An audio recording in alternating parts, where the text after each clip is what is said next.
Hi, my name is Dara Potts, and today we're going to be talking about successful leadership. So, humor me just a little, and I would love for you to envision your ideal work environment. Who's the leader of this organization? Like, what kind of a culture have they created? Do you feel like you wake up excited every day about what you're going to be spending the day working on? Really try to visualize it for me. I'll give you a second. Okay. Now I'm going to guess what you were imagining. Were you imagining a scenario where you're encouraged to sleep at the office? One where you wake up to late night emails giving you an ultimatum from your boss? One where a new CEO comes in and their first course of action is firing half of the company? Okay. Based on the look you're giving me, I feel like that wasn't really what you were envisioning. And to be honest, that's not really what I was envisioning either. The situation that I just described is one that you might be familiar with, and the leader in question is Elon Musk at Twitter. So let me offer you a little bit of backstory with what I was just talking about. On October 27th, 2022, Elon Musk became the owner and CEO of Twitter after purchasing it for $44 million. Before the purchase, there was a lot of will they, won't they back and forth between Twitter and Musk, but that's not really our focus today. Our focus today is examining how Musk has demonstrated his leadership abilities once he actually did acquire Twitter. So back to October 27th. Musk closes the deal, and his first action is to fire the CFO, the chief legal officer, and the general counsel. He also sends a cryptic tweet saying that the bird is freed. Next, he shares his plans about launching a new subscription-based verification service across the platform, and it's going to be ready in a week. So that's pretty ambitious, right? You're a new leader, you come into this organization, and you're already planning a feature that's going to be live for everybody, ready in 1 week. How is he planning on accomplishing that? Well, he's going to require his employees to work 12-hour days until it is done. By November 4th, Elon Musk had already fired half of Twitter's staff. November 10th is the first time that he actually communicated with the whole company, and he's telling them that bankruptcy is on the horizon. So it's a rather grim message from your new leader.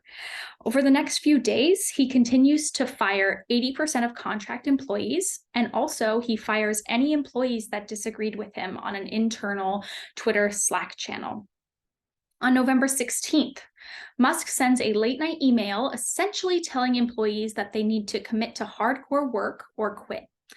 The ultimatum gave employees 24 hours to decide their future with this company or to leave.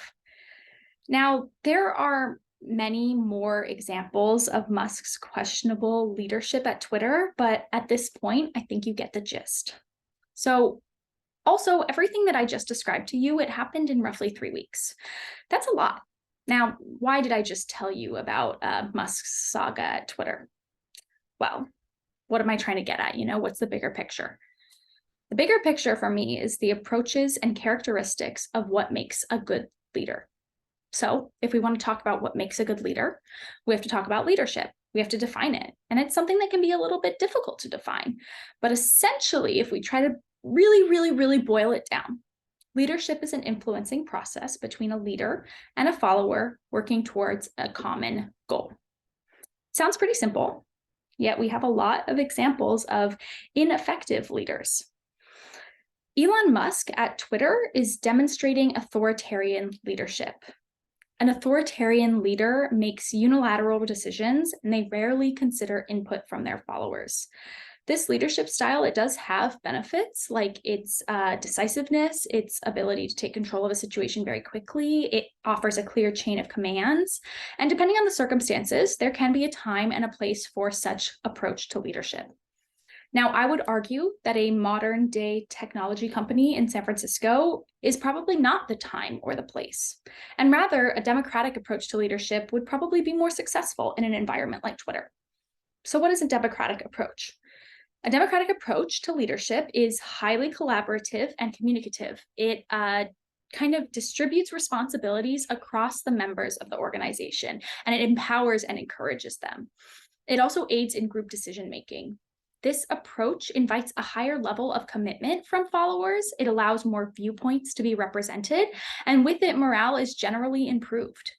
So when we compare the two approaches to leadership, democratic and authoritarian styles, only one of them considers followers. And when we think back to our definition of leadership, it's an influencing process between leaders, followers towards a common goal. So followers are a pretty big part of that definition. Without followers, there are no leaders, because who would they be influencing? So if we understand different approaches to leadership and what makes them successful, the next step is figuring out how to achieve those approaches. How do we execute them? Communication is the number one most important thing when it comes to being a successful leader. Without successful communication, the leader cannot unify their followers towards a common goal. Now, one of the roles of a leader is to demonstrate the culture and the ethics that an organization represents. Leaders are, they need to demonstrate it. They need to walk the walk, if you will. They also need to respect work-life boundaries. They need to maintain inclusive language. They need to be clear when they're making requests. The culture of communication, it's something that comes from the top down. So whatever your example is what the rest of the organization is going to do. Thinking back to Elon Musk and his communication, do you think that he's just demonstrated that he's a successful communicator? I can't say that I do. Musk has created a culture where he treats his followers as though they're disposable and unrespected, proving so by sending them late-night ultimatums, encouraging them to sleep at the office, firing them if they disagree with him. Another important aspect of leadership is that relationship between the leaders and the followers. Followers offer an invaluable perspective to leaders by experiencing a different perspective of the organization. This information is critical for a leader's success, but the leader has to remain open to receiving that feedback in order for it to work. The leader-follower dynamic is kind of like a mini democracy, and they both heavily rely on each other in order for it to work. Musk's actions of firing employees that disagree with him and, presenting ultimatums, this all proves that he doesn't understand the importance of a high-quality relationship with his followers. Effective leaders motivate their followers, inspire their followers, encourage their followers. They welcome feedback, and they trust their followers to do their job so the leaders can do theirs. They invest in these high-quality relationships, and they listen to what their followers have to say. Musk's aggressive leadership style is certainly pushing the envelope, and it definitely has the ability to create for fast innovation, which is something that he's proved with his other ventures, SpaceX and Tesla. And other tech leaders are certainly watching him closely to see how his approach to leadership is going to pan out. However, Musk's actions come at a cost, and his leadership approach is not a sustainable one. His reckless behavior might accomplish tasks quickly, but it does not care about his followers, and it is not sustainable. Musk is destroying his organization by blatantly disrespecting the sacred relationship between leaders and followers. So while democratic leadership, it might require a bit more care and patience, it's likely to withstand the trials and tribulations.